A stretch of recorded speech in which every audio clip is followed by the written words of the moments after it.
کسی کا انتقال ہو جانے کے بعد میت میں آنے والے لوگوں کو بطور دعوت کھانا کھلانا اور یہ کھانا تیار کرنا ناجائز اور بدعت سیئہ ہے۔ کھانے کی تیاری اور لوگوں کو بلا بلا کے دسترخوان پہ کھانا کھلانا یہ خوشی کے موقعوں پر ہوتا ہے، سوگ کے موقعوں پر، انتقال اور میت والے گھروں میں اس طریقے سے لوگوں کو بلا بلا کے بطور دعوت کھانا کھلانا یہ جائز نہیں ہے، بدعت سیئہ ہے یہ۔ تو لہٰذا ہمارے یہاں بڑا رواج ہے، دفنانے جاتے ہیں اور دفنانے کے بعد جب سارے رشتہ دار گھر پر آتے ہیں، جیسے ہی میت بس گھر پر پہنچے گی، دیگ پہلے سے پہنچی بھی ہونی چاہیے، چٹائیاں پہلے سے بچھی بھی ہونی چاہیے، تمبو پہلے سے لگا ہوا ہونا چاہیے، تھال پہلے سے ریڈی ہونے چاہیے۔ یہ حضرات بڑے تھک کے آئے ہوئے ہیں تو ان کو گھروں میں کھانا ملے گا نہیں، تو اب میت پر مزید یہ بوجھ ڈالا جائے گا کہ بھائی نیچے ایک تو تمبو لگاؤ، پوری روڈ بلاک کرو، دوسرا پھر وہاں پہ ہلکے لگاؤ، اور جس کے ابا کا انتقال ہوا وہ بھی بیچارہ دیکھ رہا ہے کہ یار کوئی بھوکا نہ چلا جائے، میں سب کو بلا بلا کے یہاں پہ تمبو کے نیچے بٹھاؤں اور پھر میں سیٹنگ کروں کہ یار داماد صاحب کو تھال پہنچا دیا کہ نہیں پہنچایا، فلاں رشتہ دار کو، فلاں پڑوسی کو کوئی کھا نہیں رہا تو اس کو بولنا کہ حضرت لیجئے لیجئے۔ یہ سب جو ڈرامہ چلتا ہے انتقال کے فوراً بعد یا دفنانے کے فوراً بعد،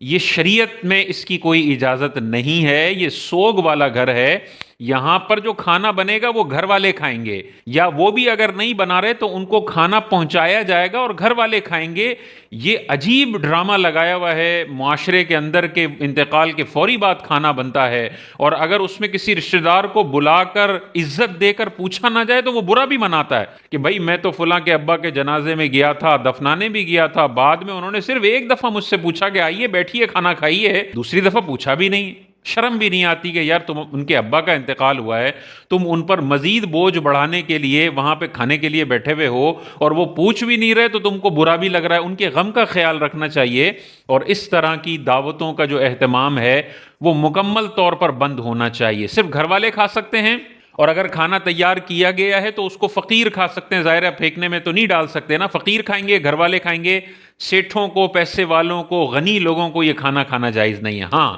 اگر کوئی دوسرے ملک سے رشتہ دار آئے ہیں، دوسرے شہر سے رشتہ دار آئے ہیں تو وہ تو رکے ہوئے ہیں، وہ تو گھر کا حصہ ہیں، وہ کھا سکتے ہیں، ان کا کوئی مسئلہ نہیں ہے۔ لیکن کوئی صرف نماز جنازہ میں شرکت کے لیے آیا، صرف دفنانے کے لیے گیا ہے اور کوئی مسافر نہیں ہے، ان کے گھر میں کوئی اس نے رکنا نہیں ہے، تو اسے چاہیے کہ اپنے گھر پر جا کر کھانا کھائے۔ میتیں اس لیے نہیں ہیں، میتوں کے گھر اس لیے نہیں ہے کہ وہاں پر اس طرح کی دعوت کا اہتمام ہو، یہ درست نہیں ہے۔ پھر اگلے دن بعض اوقات کھانے کا اہتمام ہوتا ہے، قرآن خوانی بھی ہوتی ہے، کھانے کا اہتمام بھی ہوتا ہے، سارے سیٹھ بھی کھا رہے ہوتے ہیں۔ 3 دن تک جو یہ کھانا بنایا جاتا ہے یہ غریب تو کھا سکتے ہیں، فقیر تو کھا سکتے ہیں، سیٹھوں کے لیے کھانا نہیں ہے۔ اچھا 3 دن کے بعد جمعرات کو کھانا بنایا جاتا ہے، 10واں بازو کا 10ویں کو کھانا بنایا جاتا ہے، 20ویں کو کھانا بنایا جاتا ہے، 40ویں کا کھانا بنایا جاتا ہے، اس میں بھی واضح طور پر علماء کرام نے ارشاد فرمایا کہ یہ جو 10واں 20واں 30واں 40واں یہ سب ایصال ثواب کی محفلیں ہوتی ہیں، اور اس میں کھانا بنا کے غریبوں کو کھلانے پر ثواب بھی ملے گا، اور اس ثواب کو اگر مردے کو ایصال کریں تو اس کو فائدہ بھی پہنچے گا۔ ایصال ثواب پر بڑے بہترین دلائل صحیح احادیث سے میں موجود ہیں، جس میں حضور علیہ السلام نے صحابہ کو یہ تلقین کی ہے کہ اپنے مرحومین کی طرف سے باغ صدقہ کرو، اپنے مرحومین کی طرف سے کنواں یا پانی صدقہ کرو، اس کا فائدہ مردے کو پہنچے گا۔ تو آپ بالکل کھانا بنا کر 10واں 20واں 30واں 40ویں کا کھانا کر کے غریبوں کو کھلا سکتے ہیں، لیکن یہ والا کھانا بھی علماء ارشاد فرماتے ہیں کہ سیٹھوں کو، پیسے والے لوگوں کو نہیں کھانا چاہیے، ان کے لیے بہتر نہیں ہے۔ کھا لیں تو گناہ بھی نہیں ہے، لیکن صدقہ جب آپ کر رہے ہوں تو غریب کھائے تو اس میں زیادہ ثواب ہے، اور نفلی صدقہ آپ سیٹھوں پہ بھی خرچ کر سکتے ہیں۔ جیسے کسی نے لنگر رکھ لیا تو لنگر یہ صدقہ ہے، نفلی صدقہ ہے، تو سیٹھ بھی کھا سکتا ہے، غریب بھی کھا سکتا ہے، لیکن بہتر ہے کہ جو میت کے 3 دنوں کے بعد بھی جو کھانے کیے جاتے ہیں بطور ایصال ثواب، ان کو سیٹھ نہ کھائے بلکہ فقیر کھائے تو سب سے بیسٹ ہے۔